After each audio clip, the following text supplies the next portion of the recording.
All the front runners for the Democratic Party are white people. Does it bother you guys? Yes. Does that bother you? Yes. It's disappointing. I hope that at the very least we can be good allies. Does that bother you? Does it concern you? Yeah, I guess. Yeah. I would like to see some representation. It would be preferable not to have them all be white. So I don't know if you guys have noticed, but all of the Democratic frontrunners are white. We're here at the Women's March in Washington, D.C. on MLK weekend to see if these women will judge people by the content of their character instead of the color of their skin. I have a dream that one day this nation will rise up, live out the true meaning of its creed. So the Democratic frontrunners are all white. How does that make you feel? not very well, but I like that they're women, but I would like to see more women of color in there. I mean, it's difficult, especially because things start with younger generations. So when you're younger and you're looking into office or anything in general, if you don't see people that look like you, it's going to be difficult to want to go on ahead and feel as though you can do the same exact thing. So then it goes back to equal representation. What do you guys think about how all the Democratic frontrunners are white? Does that bother you? Does it concern you? Yeah, I guess. Yeah. I would like to see some representation. Yeah. So, yeah. How do you guys feel that all the frontrunner of the Democrats are white? Well, it is a challenge. Let's hope we can get a woman in office. Will it be okay if it's just a white woman? Well, those are the choices we have at the moment. Okay. Are you disappointed with the choices that they're all white? I am kind of disappointed, but I see a couple of women in there, so that's I'm satisfied with that. All the frontrunners for the Democrats are white. Correct. Do you think that's okay? I wish it wasn't that way. Okay. I wish there were more choices.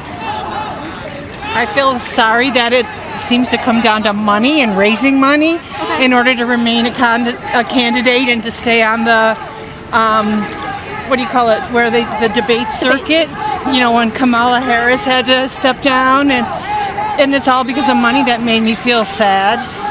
I feel like that should be changed. Okay. And real quick, guys, don't forget, go to patreon.com/Kaitlin Bennett to support my work. Keep me coming out here and exposing these radical leftists.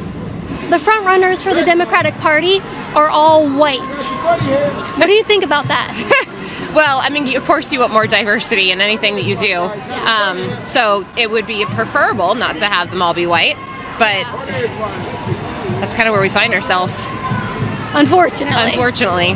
Yeah. Because it's wrong to judge someone based on the color of their skin, right? It is wrong to judge someone based on the color of their skin, for sure. And so I have this, I truly believe that we need more diversity, but I also think we need to have more inclusion. And I think until we can bring that inclusion in, it's really hard to have it be more diverse. The front runners of the Democratic Party, they're all white. Does that bother you? Yes. Why? Because I think we need more diverse voices being heard, and I think that white people have done just a bang-up job of screwing stuff up, and maybe we should hear more. They gave you the right to vote. They did? Yeah. I like your sign. Thank you. What's that mean? When we look at it, when we read it, what does it mean to you? People should stop appropriating Black culture, especially without credit. I feel like as Black women, we set a lot of trends, whether it's politically, socially, fashionably, and other cultures, specifically white women, tend to copy it and say, oh, there's a trend on TikTok now, give it back, may I have it back, and it was never theirs to begin with. So just acknowledging the origins of most of pop culture, essentially. All the front runners for the Democratic Party are white people. Does it bother you guys? Yes, and unfortunately it's expected for me. Especially after Kamala dropped out, I kind of just figured that it was just downhill from there, to be honest. I don't even know who to vote for. Yeah. Because all of them are white? No, just because I'm not sure. I mean, the last debate didn't do enough for me. I will say that out of all of them, I'm a Warren fan, but I'm still not sure.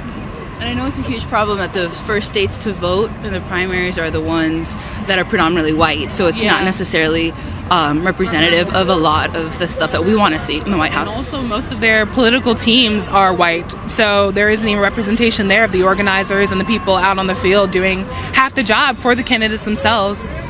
Do you think it's wrong to judge people and their ability to do things on the color of their skin, though? No, absolutely not. So I think that gets lost a lot in... Excuse me? I'm shocked because if you think it's okay to judge people based on the color of their skin? No. That was my question. Oh, no, that was my not question. what I said. That's not what I said. Okay, that was my question. It sounded because I've heard this argument before that we should only vote for people in office based on the color of their skin. Yes. And that is what I disagree with. Okay. Does it bother you guys? Yes. I noticed your sign says respect women of color. Mm-hmm. What do you think about the fact that all the Democratic frontrunners are white? It's disappointing. I hope that at the very least we can be good allies. I think maybe the system is not doing right if we are not hearing the voices of so many Democratic constituents. That whether it's the mechanism by how you get on the debates, the money or the engagement or whatever, we're obviously missing something. So at the very least, I hope that the remaining candidates do more than pay lip service to the commitment to our communities of color. So if I were disappointed to say at an all-black Congress one day, if I said, that's disappointing that they're all black, would that be? I guess it depends on where you're coming from. If you felt like there was a perspective that was going to be missed because of this, then perhaps not. I think that we're not really at risk for traditional white perspectives not being heard. So that's a different angle. So when we look at the Democratic frontrunners, they're all white. They're all white. Yeah. Is that bothersome to you? No, I mean, it is what it is because it did start off a lot more colorful, multicultural, a lot more, and then just the restrictions on what you have to do to get to the caucuses and to the debates just limited those that didn't have the funds, really. Yeah, so. I've talked to a lot of people here today that said it does bother them because it's white voices. There's not enough diversity. I get that. I totally get that. I'm half Latina, so I totally get that. But at the same time, I think we can't be catty about it. We can't be. I want to make sure he wasn't needing to get through. I think we can't be fighting about that. I feel like this is time to unite. So yes, they're all white right now, but there's a bigger fish to fry. Yeah. And so I don't think we can get caught up on that. I do think it's something that should be addressed and is important. Yeah. But I don't think we should divide. It's not, because we won't conquer if we don't. Thank you guys so much for watching this video. Don't forget to like, share, subscribe, and support my work at patreon.com/Kaitlin Bennett. That's the way you can support my work directly. Or go to KaitlinBennett.org, check out our merchandise, our sales of the week, our shirts, supplements, everything. There's so many things you can get there to help support me.